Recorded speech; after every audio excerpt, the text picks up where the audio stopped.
Hello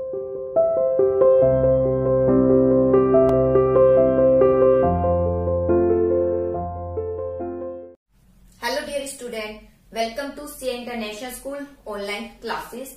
Dear plus 1 commerce class, today we will discuss about chapter first in statistics. बेटा जो हमारी second book है यानी micro economics उसको हमने स्टडी कर लिया है और रिवीजन भी ऑलमोस्ट सब पूरा ही हो गया है। 3-4 चैप्टर रह गए थे वो मैंने वीडियो के थ्रू आपको रिवीजन करा दिया। अब मैं स्टैटिस्टिक्स शुरू कर रही हूँ चैप्टर नंबर फर्स्ट। बेटा चैप्टर नंबर फर्स्ट है कॉन्सेप्ट ऑफ इकोनॉमिक्स। क्या है इकोनॉमिक्स का, क्या कॉन्सेप्ट है, क्या क्या इसमें शामिल है और इकोनॉमिक्स क्या है ये तो हम स्टडी कर चुके हैं। इकोनॉमिक्स को कितने पार्ट्स में डिवाइड किया गया है, माइक्रो इकोनॉमिक्स क्या है, मैक्रो इकोनॉमिक्स क्या है, ये सब हम डिस्कस कर चुके हैं। तो आज हम इसके कुछ कॉन्सेप्ट को डिस्कस करेंगे जो इकोनॉमिक्स में यूज किए जाते हैं। सबसे पहले यूज किया जाता है कंज्यूमर।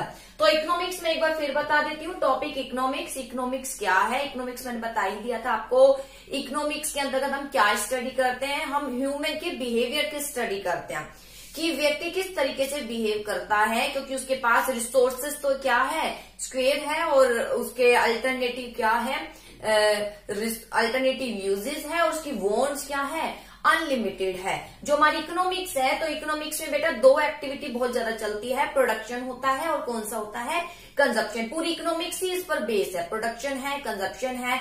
कंज्यूमर कंज्यूम करना चाह रहा है इसलिए वस्तु का प्रोडक्शन हो रहा है, प्रोडक्शन हो रहा है तो एक्सचेंज भी एक्टिविटी, एक्सचेंज हो रहा है और फिर प्रोडक्शन हो रहा है तो इन्वेस्टमेंट भी हो रहा है। बेटा इन्वेस्टमेंट सब इकोनॉमिक्स की एक्टिविटी कहलाई जाती है। फिर इन्वेस्टमेंट भी किया जा रहा है। तो सारी इकोनॉमिक्स ये जो दो साइड मैंने बताए, कंज्यूमर है दूसरा प्रोड्यूसर, इन दोनों के आधार पर हमारी पूरी इकोनॉमिक्स चलती है। जैसे हम देखते हैं भाई हमारे इंपोर्ट हो रहे हैं, एक्सपोर्ट हो रहे हैं, क्यों हो रहा है, क्योंकि प्रोडक्शन हो रहा है और दूसरा क्या हो रहा है, कंजप्शन हो रहा है। तो मेन ये दो एक्टिविटी है, बाकी एक्सचेंज इसके द्वारा और भी एक्टिविटी इमर्ज हो जाती है कि जब प्रोडक्शन, प्रोड्यूसर ने प्रोडक्शन किया, कंज्यूमर ने कंजप्शन किया तो कुछ एक्सचेंज भी करेंगे, आपस में मनी देंगे, वो वस्तु देगा। इसके अलावा लेबर, प्रोडक्शन करने के लिए लेबर भी लगा रहा है तो लेबर को बदले में सैलरी, लेबर को वेजेस देगा, ये सब एक्सचेंज चलेगा। इन्वेस्टमेंट चलेगा, प्रोडक्शन करने के लिए इन्वेस्टमेंट की जरूरत होती है। तो ये सारी एक्टिविटीज इकोनॉमिक्स में चलेगी। अब इसी पर कुछ कॉन्सेप्ट है इकोनॉमिक्स में जो मेन टर्म है वो उसका हम डिस्कशन करेंगे। पहले आपको ये पता होना चाहिए ये क्या है, क्योंकि जनरली यही इकोनॉमिक्स में ज्यादा यूज किए जाते हैं। जैसे फर्स्ट ऑफ ऑल अगर आप देखते हैं कंज्यूमर, कंज्यूमर कौन है बेटा, कंज्यूमर से ही स्टार्ट हो जाती है हमारी इकोनॉमिक्स एक्टिविटी। कंज्यूमर वह पर्सन होता है जो क्या करता है, कंज्यूम करता है, जो क्या करता है, कंज्यूम करता है। किसको, गुड्स एंड सर्विसेज को, ताकि क्या सेटिस्फाई हो सके, उसकी वॉन्ट सेटिस्फाई हो सके, इसलिए वो कंज्यूम करता है गुड्स एंड सर्विसेज को, उसे बोलते हैं कंज्यूमर। जैसे आप कंज्यूमर है, आप कंज्यूम करते हैं गुड्स और सर्विसेज को, क्यों, ताकि आपकी जो वॉन्ट्स है, जैसे कि बेटा नीड तो सबकी सिमिलर होती है, जैसे ये पहले भी बता चुकी हूँ, नीड जैसे भूख लगी है ये नीड है, सबकी सिमिलर है। खाना क्या है, आप अगर आपसे पूछा जाए तो सबके अलग अलग ऑप्शन होगा कि कोई सांभर डोसा खाना चाहता है, कोई ब्रेड पकौड़े खाना चाहता है, कोई पिज्जा खाना चाहता है। तो ये सब क्या कहलाए जाते हैं, उसकी वॉन्ट्स कहलाई जाती है। तो आज के टाइम में कंज्यूमर जो गुड्स एंड सर्विसेज की डिमांड करता है, किस लिए, ताकि अपनी वॉन्ट्स को क्या कर सके, सेटिस्फाई कर सके, जो कि वॉन्ट्स ही तो इसकी अनलिमिटेड हो चुकी है, वॉन्ट्स इसकी अनलिमिटेड हो चुकी है। वो अपने लिमिटेड रिसोर्सेज से, मनी से बहुत सारी वॉन्ट्स को सेटिस्फाई करना चाहता है। तो वो है कंज्यूमर। अब आता है कंजप्शन। क्या है कंजप्शन, मतलब जो गुड्स का क्या कर रहा है, वो कंज्यूम कर रहा है, उसे बोलेंगे कंजप्शन। कंजप्शन किसका होता है, यूटिलिटी। यूटिलिटी मतलब पढ़ चुके ना हम, सेटिस्फेक्शन। बेटा कंजप्शन मतलब जो कंज्यूमर है गुड्स एंड सर्विसेज को खरीदता है, यानी उसको उसमें एक यूटिलिटी को प्राप्त करता है, जो सेटिस्फेक्शन को प्राप्त करता है वस्तु को कंज्यूम करके, यानी जो यूटिलिटी का प्रयोग करता है, उसकी गुड्स में यूटिलिटी है। यानी अगर मैं इसको कंज्यूम कर रही हूँ, मैं इसका यूज कर रही हूँ, तो यानी इसमें यूटिलिटी है, तो उसे कहा जाएगा कंजप्शन। कंजप्शन की जो कंज्यूमर है गुड्स को खरीदता है, खरीदने के बाद उसकी जो यूटिलिटी उसको प्राप्त करता है, कंज्यूम करता है यूटिलिटी को, उसे बोलेंगे कंजप्शन। ठीक है। इसके बाद आता है प्रोड्यूसर। क्या है, कंज्यूमर गुड्स एंड सर्विसेज का क्या करता है, कंजप्शन, ताकि अपनी नीड्स का सेटिस्फेक्शन हो सके। और गुड्स सर्विसेज में क्या होती है, यूटिलिटी होती है। यूटिलिटी मतलब सेटिस्फेक्शन प्रदान होता है उसे। अब आता है प्रोड्यूसर क्या है। तो प्रोड्यूसर वह व्यक्ति होता है, कंज्यूमर तो अपनी वांट्स को सेटिस्फाई कर रहा था। प्रोड्यूसर कौन है? जो प्रोड्यूस करता है क्या? गुड्स, किसके लिए? कंज्यूमर के लिए, ताकि इससे क्या जनरेट कर सके? अपनी इनकम। क्या जनरेट कर सके? इनकम को जनरेट कर सके, वो कहलाया जाएगा प्रोड्यूसर। प्रोड्यूसर कौन है? जो कंज्यूमर के लिए वस्तुओं का प्रोडक्शन करता है ताकि इसको बेच दे और जनरेट कर सके इनकम। जो इनकम को जनरेट करने के लिए गुड्स एंड सर्विसेज का प्रोडक्शन करता है उसे बोलते हैं प्रोड्यूसर। इसके बाद आता है प्रोडक्शन। प्रोडक्शन क्या है? प्रोडक्शन जो रॉ मटेरियल को किस में कन्वर्ट किया जाता है? फिनिश गुड्स में जब कन्वर्ट किया जाता है तो उसे बोलते हैं प्रोडक्शन। उसे क्या बोलते हैं? प्रोडक्शन। रॉ मटेरियल को फिनिश गुड्स में कन्वर्ट करना क्या कहलाया जाता है? प्रोडक्शन। और ये कौन करता है? प्रोड्यूसर करता है। किसके थ्रू? पहले वो इन्वेस्टमेंट करता है, यानी पहले मनी अरेंज करता है, फिर मशीन को खरीदता है, रॉ मटेरियल लेता है, फिर उसको किसके माध्यम से? लेबर के माध्यम से क्या करता है? रॉ मटेरियल को फिनिश गुड्स में कन्वर्ट करवाता है, फिर यही फिनिश गुड्स कंज्यूमर के पास चला जाता है। इसके बाद आती है सेविंग। सेविंग क्या है? सेविंग इनकम का वह पार्ट। बेटा सेविंग हमेशा किस में से की जाती है? इनकम में से की जाती है। आपके पास जो इनकम आ गई उसमें से आपका जो खर्चा है वो अलग कर देंगे भाई, मंथली जैसा भी खर्चा आपका आता है, बाकी जो बची क्या होगी? सेविंग। क्योंकि जनरली ये माना जाता है जो व्यक्ति है अपनी आय का सारा पार्ट क्या नहीं करता है?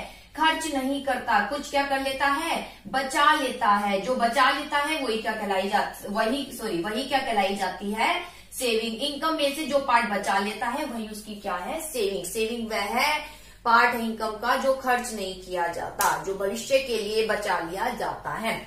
इसके बाद आता है इन्वेस्टमेंट। इन्वेस्टमेंट क्या है बेटा? इन्वेस्टमेंट मतलब जो हम जैसे इन्वेस्टमेंट क्या है? जो मशीनरी को खरीदने पर जो क्या किया जाता है? मनी इन्वेस्ट की जाती है, उसे इन्वेस्टमेंट कहा जाता है। क्यों ये इन्वेस्टमेंट क्यों कहा जाता है? इन्वेस्टमेंट हम तभी कहेंगे जब हमने कोई वस्तु खरीदी है, उससे हमें क्या जनरेट हो रही है? कुछ इनकम जनरेट हो रही है, तो वो क्या कहलाया जाएगा? इनकम। जैसे कि टेलर है तो टेलर क्या करेगा? सीविंग मशीन को खरीदेगा, तो वो जो खरीदेगा वो क्या कहलाया जाएगा? उसका इन्वेस्टमेंट कहलाया जाएगा। ठीक है, क्योंकि उससे क्या प्राप्त हो रही है? उससे इनकम जनरेट हो रही है।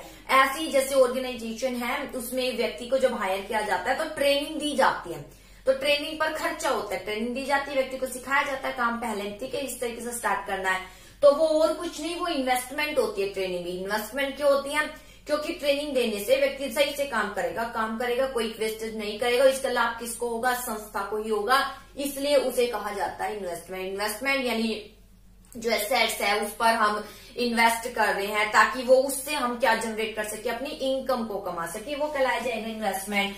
अब आता है इकोनॉमिक एक्टिविटी। क्या है इकोनॉमिक एक्टिविटी? मीन्स जो हमारे रिसोर्सेस तो स्क्वेयर है इसको, और हमारी वांट्स अनलिमिटेड है, तो इन पूरे सर्कल में जब हम इकोनॉमिक एक्टिविटी, जब रिसोर्सेज हमारे स्क्वेयर है और हमारी वांट्स क्या है? अनलिमिटेड है, और हम इसके रिसोर्स को किस तरीके से खर्च करते हैं कि ज्यादा हमें क्या मिल सके? सेटिस्फेक्शन। तो उसमें इकोनॉमिक एक्टिविटी आ जाती है। फिर हम परचेजिंग का कार्य करते हैं, एक्सचेंज होता है, प्रोड्यूसर प्रोड्यूस करेगा, इन्वेस्टमेंट करेगा, ये सब क्या कहलाई जाएगी? Economic activity. अब आता है इकोनॉमिक प्रॉब्लम। इकोनॉमिक प्रॉब्लम ही है, क्या प्रॉब्लम है इकोनॉमिक की? प्रॉब्लम यही है जो एक बार मैं बोल रही थी कि ह्यूमन वांट्स क्या है? अनलिमिटेड है, और इसको पूरा करने वाले रिसोर्सेज क्या है? स्क्वेयर है, और स्क्वेयर रिसोर्सेज के अल्टरनेटिव क्या है?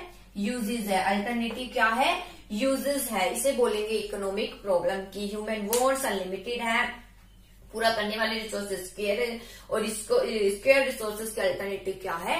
यूजेज। ये सब बेटा हम पढ़ चुके हैं जो हमारे पिछले माइक्रो इकोनॉमिक्स थे, उसमें इकोनॉमिक प्रॉब्लम क्या है, इकोनॉमिक्स क्या है, इकोनॉमिक एक्टिविटी, कंजप्शन कर रहे हैं, परचेजिंग कंजप्शन कर रहे हैं, इन्वेस्टमेंट कर रहे हैं, एक्सचेंज कर रहे हैं, प्रोड्यूसर प्रोडक्शन कर रहा है, ये सब क्या कहलाई जाएगी? Economic activity. यानी इकोनॉमिक में जो एक्टिविटी की जाती है, और ये क्यों की जा रही है? ये की ही इसलिए जा रही है कि रिसोर्सेज स्केयर है और उसके अल्टरनेटिव यूज है, और व्यक्ति की वांट्स को क्या करना है? सेटिस्फाई करना है। तो ये कहलाई जाती है बेटा कुछ टर्म है जो इकोनॉमिक के हैं।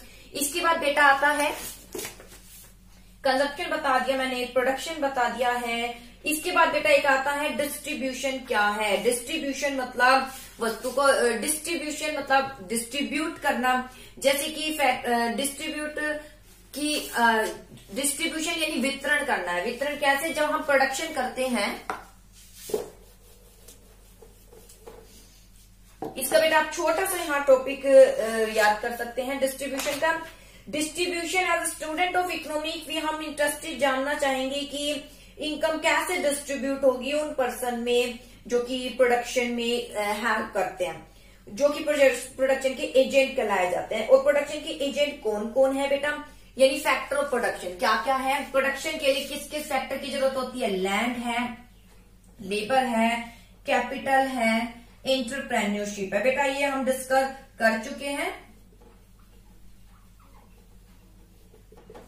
तो डिस्ट्रीब्यूशन क्या है? इसमें डिस्ट्रीब्यूट करना है। किसका डिस्ट्रीब्यूट करना है? इनकम को डिस्ट्रीब्यूट करना कहलाया जाएगा डिस्ट्रीब्यूशन। क्योंकि प्रोडक्शन करने के लिए किसकी जरूरत होती है? लैंड। तो लैंड जरूरी नहीं है आपकी हो, तो लैंड के बदले क्या दोगे आप? रेंट दोगे। लेबर सारे आप ही काम थोड़ी करोगे, कुछ बाहर से व्यक्ति को हायर करोगे, तो लेबर को क्या दोगे आप? वेजेस दोगे। लेबर के बदले क्या दोगे? वेजेस। कैपिटल है बेटा, कैपिटल है यानी मनी है। मनी सारी आपकी नहीं होती है, ठीक है। तो कैपिटल के बदले जो मनी है सारी आपकी नहीं होती है, कुछ आप बाहर वाले व्यक्ति से लेते हैं, तो उस पर आप क्या दोगे? इंटरेस्ट दोगे। यानी लोन लिया है तो इंटरेस्ट दोगे। एंटरप्रेन्योरशिप यानी सीधी सी बात है, ओनर है, शेयर होल्डर है, ठीक है, जो व्यक्ति से जुड़े हुए हैं, तो उनको आप क्या देंगे? उसका हिस्सा देंगे। किसका? प्रॉफिट का। ओनर अपना क्या लेगा? एक तरीके से प्रॉफिट लेगा। तो ये सारे क्या कहलाए जाते हैं? डिस्ट्रीब्यूशन। डिस्ट्रीब्यूशन मतलब इनकम को डिस्ट्रीब्यूट करना। किसमें? Factor of production. Factor of production बेटा ये है, नेम से इंडिकेट है फैक्टर ऑफ प्रोडक्शन। प्रोडक्शन को करने के लिए कौन कौन से फैक्टर यूज किए जाते हैं बेटा? प्रोडक्शन के लिए लैंड चाहिए, लेबर चाहिए, कैपिटल चाहिए, एंटरप्रेन्योरशिप यानी ऑनर चाहिए, उसमें इन्वेस्ट करने वाला व्यक्ति होना चाहिए, उसको हम क्या देंगे? प्रॉफिट देंगे। लैंड है, लैंड सारी अपनी नहीं होती, बदले में क्या देंगे? रेंट देना पड़ेगा। लेबर को वेजेस देंगे, कैपिटल के बदले इंटरेस्ट देंगे। तो यही बेटा बस इतना ही सफिशिएंट है। A part of income generated will go to owner of land in the form of rent. Labour को, भाई लेबर आया है तो वेजेस के रूप में ले जाएगा मनी को, ठीक है। और ओनर है तो वो इंटरेस्ट के रूप में, कैपिटल है ओनर की, वो इंटरेस्ट के रूप में ले जाएगा। एंटरप्रेन्योर को क्या मिलेगा? प्रॉफिट मिलेगा। तो ये कहलाया जाता है डिस्ट्रीब्यूशन। इसके बाद आता है बेटा व्हाट इज स्टैटिस्टिक। क्या है? मैं मीनिंग जरूर बताऊंगी। स्टैटिस्टिक क्या है बेटा? जनरल रूप से स्टैटिस्टिक हम अगर सिंपल वर्ड में देखें तो जो सिंपल लैंग्वेज में अगर हम कहें तो स्टैटिस्टिक वो है जो हमारे हार्ड डेटा को किस में कन्वर्ट कर देता है? एक सिंपल डेटा में कन्वर्ट कर देता है, उसे बोलते हैं स्टैटिस्टिक। स्टैटिस्टिक क्या है बेटा? देखिए स्टैटिस्टिक्स मीन्स जो डेटा है, हार्ड डेटा, कॉम्प्लेक्स डेटा आप कह सकते हैं। जो कॉम्प्लेक्स डेटा है, सिंपल वर्ड में अगर हम कहें, कॉम्प्लेक्स डेटा को सिंपलेस्ट फॉर्म में कन्वर्ट करना ही क्या कहलाया जाता है? स्टैटिस्टिक। जो डेटा हम नहीं समझ पा रहे हैं उसको अरेंज करना और कुछ नहीं, वो कहलाया जाता है स्टैटिस्टिक। वो क्या कहलाया जाता है? स्टैटिस्टिक कहलाए जाते हैं। बेटा स्टैटिस्टिक हर जगह विद्यमान है, आपके रियल लाइफ में विद्यमान है। जैसे स्कूल में आप क्या करते हैं? अगर प्रेयर भी है तो प्रेयर में क्या कहा जाता है? भाई अकॉर्डिंग टू हाइट खड़े हो, या अकॉर्डिंग टू हाइट में आप कैसे खड़े होते हैं? तो असेंडिंग हो या फिर डिसेंडिंग होगा, यही होता है, वो और कुछ नहीं। स्टैटिस्टिक ही कहलाया जाता है। ये सब स्टैटिस्टिक है बेटा। अगर आपने क्लास में भी बैठे हैं तो क्लास में भी एक रो कॉलम आप बनाकर बैठते हैं, वो रो कॉलम और कुछ नहीं, जस्ट जनरली रूप से सिंपल वर्ड में हम कहेंगे वो क्या है? स्टैटिस्टिक है। वो क्या है? स्टैटिस्टिक है। स्टैटिस्टिक जैसे कि बेटा आप टेस्ट कंडक्ट किए हैं, अब टेस्ट कंडक्ट करने के बाद 10 मार्क्स लेने वाले कितने स्टूडेंट हैं, 8 मार्क्स लेने वाले कितने स्टूडेंट हैं, तो ये पता लगाना थोड़ा मुश्किल होता है। अगर एक लिस्ट दे दी जाए तो बेटा थोड़ा मुश्किल होता है। 10 लिखे हुए तो हम उसको थोड़ा सा अरेंज करते हैं टेबल बना के कि 10 मार्क्स लेने वाले 4 स्टूडेंट है, 8 मार्क्स लेने वाले 2 है, इस तरीके से अरेंज कर देते हैं। टेस्ट कंडक्ट किया गया मान लीजिए 30 स्टूडेंट का, तो 30 स्टूडेंट में से 30 student according to roll number 1, 2, 3, 4 ये सब अरेंज करना और कुछ नहीं, स्टैटिस्टिक है। इसको और भी ये थोड़ा हमें अगर कॉम्प्लेक्स लगता है, इसमें और डेटा को अगर हमें और सिंपल डेटा बनाना हो तो अकॉर्डिंग टू रोल नंबर हम एडजस्ट कर लेंगे, 1 रोल नंबर इतने मार्क्स लिए इतने। फिर उसके बाद अगर हमें और इसको इजी बनाना है तो हम ये देखेंगे 10 मार्क्स लेने वाले कितने स्टूडेंट है, तो हम काउंट कर लेंगे। मान लीजिए 10 है और 4 है, और 8 मार्क्स लेने वाले कितने स्टूडेंट है, ये 3 है। ये और कुछ नहीं, ये सब अरेंज करना ही क्या कहलाया जाता है, स्टैटिस्टिक। इसके अलावा आप देखिए आपकी जो मार्कशीट होती है, मार्कशीट आपने देखी होगी अपनी कि मार्कशीट में कितने अच्छे से एडजस्ट करके गिवन होता है। उसमें ग्रेड भी गिवन होता है, रो भी होती है, कॉलम होता है, ए ग्रेड होता है, इसे परसेंटेज गिवन होती है, और कुछ नहीं। वो सब क्या कहलाया जाता है, स्टैटिस्टिक। आपकी जो आपकी मार्कशीट है वो भी स्टैटिस्टिक का पार्ट है। उसको इतने अच्छे रूप से प्रेजेंट किया जाता है कि आप इजीली एनालिसिस कर सकते हैं और इजीली अपना रिजल्ट देख सकते हैं। उसमें पास लिखा होता है, परसेंटेज लिखा होता है, ग्रेड लिखा होता है, और कुछ नहीं। ये सब क्या कहलाया जाता है, स्टैटिस्टिक कहलाया जाता है। तो आई होप बेटा स्टैटिस्टिक मीनिंग क्लियर हुआ होगा। एक सिंपल वर्ड में मैंने बोला है। इसके अलावा स्टैटिस्टिक एक आपको मीनिंग जरूर याद करना है। स्टैटिस्टिक को जो है अगर हम स्टैटिस्टिक मीनिंग याद कर सकते हैं, जैसे डेफिनेशन, स्टैटिस्टिक का एक न्यूमेरिकल स्टेटमेंट होती है जो क्या करते हैं, inquiry plays in relation to each other. जो क्या करती है, department of inquiry plays in relation to each other, जो एक डेटा को दूसरे, यानी जो कॉम्प्लेक्स डेटा को किस में कन्वर्ट कर देती है, इजी डेटा में कन्वर्ट कर देती है।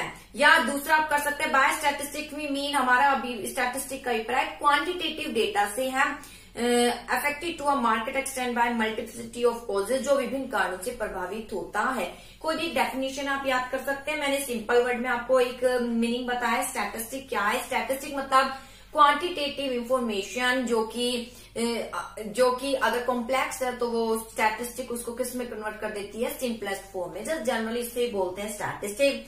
इसके बाद आता है स्टैटिस्टिक को किस किस रूप में हम अध्ययन कर सकते हैं। पहला प्लूरल सेंस, फर्स्ट है सिंगुलर सेंस एंड सेकंड है प्लूरल सेंस। तो बेटा इसकी स्टडी हम आगे करेंगे। फिलहाल यहाँ पर आप इतना ही स्टडी कीजिए कि मीनिंग क्या है स्टैटिस्टिक का, और बाकी जो टर्म है बाकी आगे हम नेक्स्ट वीडियो के थ्रू आपको समझाएंगे।